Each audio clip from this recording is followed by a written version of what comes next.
Alright, so I'm doing a Google Forms video today. Let me start off by saying there's a lot of information and a lot of things you can do with Google Forms. So 5 minutes is not really a lot of time, so I'm probably going to be moving pretty quick. So we're logged on to our Google account. We're going to click our box here to open up the other apps. I'm going to drop down to Drive.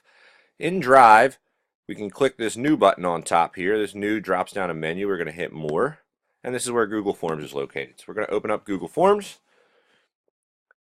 Alright, so inside Google Forms there's a couple things. We can title our form, but first, if you want to change your background color for people to see, you can click on here and change a couple little things.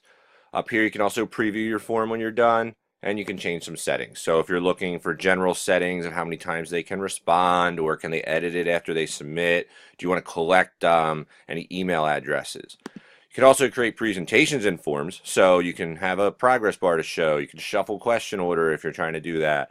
You can show a link to submit other responses. And then if you do quizzes, if you were to make it a quiz, you can immediately release grades afterwards, wait till a manual review.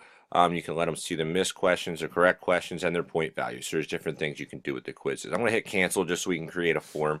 Right on here is your title of your form. I'm going to call this one practice form. So we're going to create a title. You can describe what the form is if you wanted to. Down here is where we're going to make our questions. So I'm going to do a multiple choice question, which is the type over here. And the first thing I'm going to say is, are you new to Google Forms? Oops, if I could type here. And we're going to put yes for our first option and no for our second option. Okay, so we're going to pick two different options here. And then we're going to add over here a new question.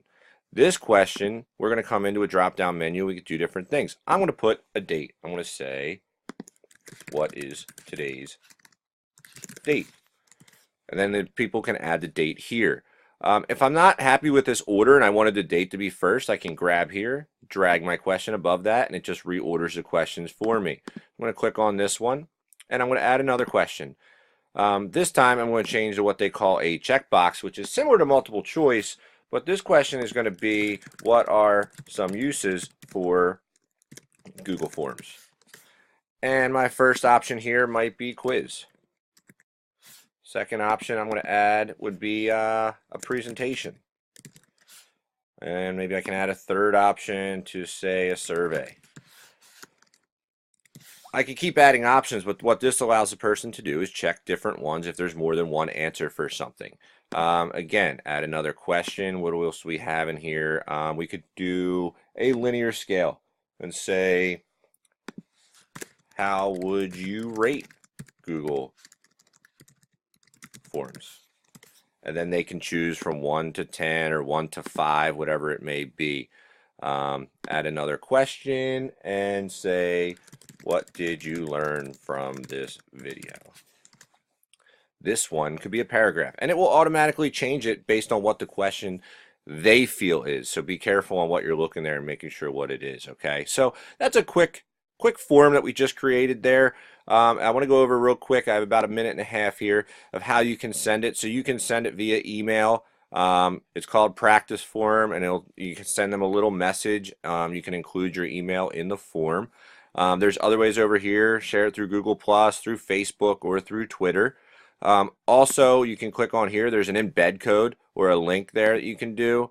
Then there is also an embed code. So in our blog, we're going to try to give you the link so you can click and see. And also what we want to try to do is embed the form so you can actually see what the form is, and you can change the sizes here and there. But you're also collecting email. So if that's just the ways to share it. If we come back and hit cancel here, we can go back in. You're able to view responses when people actually start responding or students respond to your questions.